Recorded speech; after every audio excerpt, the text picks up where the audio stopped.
kumuha ko ng mga flower from fry. So yun.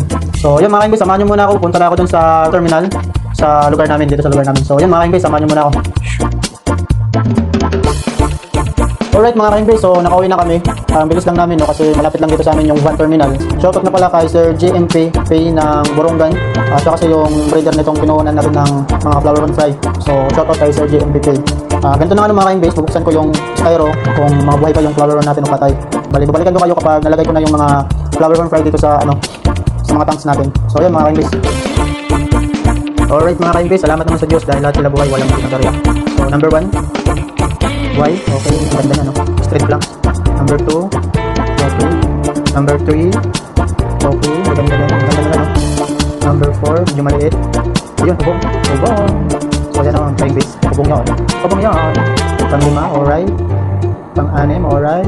Pang-8, medyo stress no mga ka-invis. Hindi natin makikita yung mga kulay nila kasi kararating lang, medyo mga stress pa. Ito yung nilagyan namin. Tapos meron pa din ako ditong 20 gallons, dinibed ko sa 4. So tingnan natin. Medyo, yun nakalimutan ko na mga ka-invis, yung pangilan na to. So tingnan nyo ng mga ka-invis, mga stress talaga sila, kaya hindi natin makita yung kulay nila. Tapos dito naman sa area na to, binigyan tayo ng freebie ni Sir JMP ng Toxico po yata to. Pagkakalam ko, Toxico po yata, Gapi. Tapos dito sa tank na 20 gallons, meron akong dalawang fry. Ito yung parents nito, nag-jump daw ng 3 times. So gulong natin yan. Tapos dalagyan ko dyan ng divider. Meron pa rin ako dito sa dalawang flower from divider natin dito. So ganito lang yung setup ko ng mga ka-invis. Alright mga ka-invis, so ito na nga no, pinakawalan ko na yung mga flower from fry natin.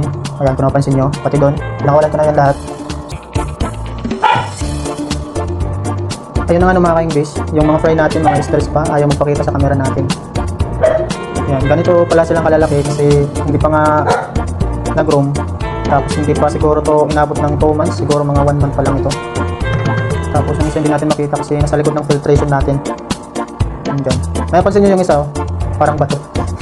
Tapos dito tayo sa baba. Ganun rin, hindi natin makita. Mga air stress pa yan. Tapos yung isa, busy, naghahanap ng pagkain. Ayan. Nakikita nyo ba guys?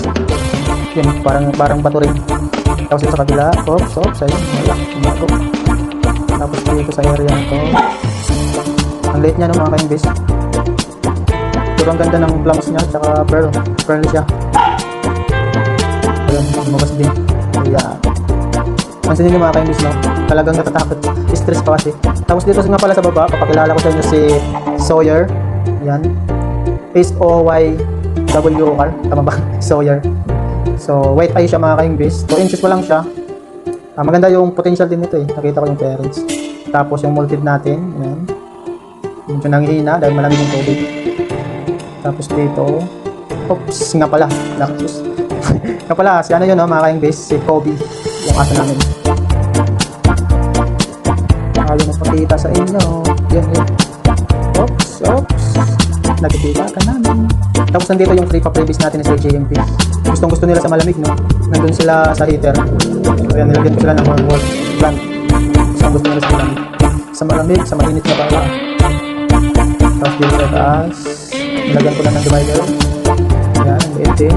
Hindi ko alam kung red eye to, yellow eye, blue eye, black eye. Actually white eye siguro yan. Tapos ito nga pala yung flower natin na makikita na yung potential. Kaso na-disgrasya siya ni Sir JMP. Pagtakip sa kanya, yung fins niya, nagka-different siya. Pero yung parents nito, yung male niya, yung tatay niya, nanalo daw ng 3 times sa show. So, groom natin yan. Tapos dito sa baba, so, fair din. Maganda din yung itsura niya. Sana maging full mask niya. Ayun mga ka-invis, sana maging full mask ito. Mag-select pa naman ako dito. Hindi ko lahat ito i-groom. Bibinta ko rin. Alright mga ka-invis, salamat sa inyong panonood. Tapos, bago kayo umalis, huwag mong kalimutan mag-subscribe, like, comment, at share. Tapos, i-click yung ating notification bell para at least no, para palagi kang na-update sa tuwing nag-upload ako ng mga videos. So, ayun mga ka-invis, no, salamat nga pala kay Sir JMP ng Borongan City.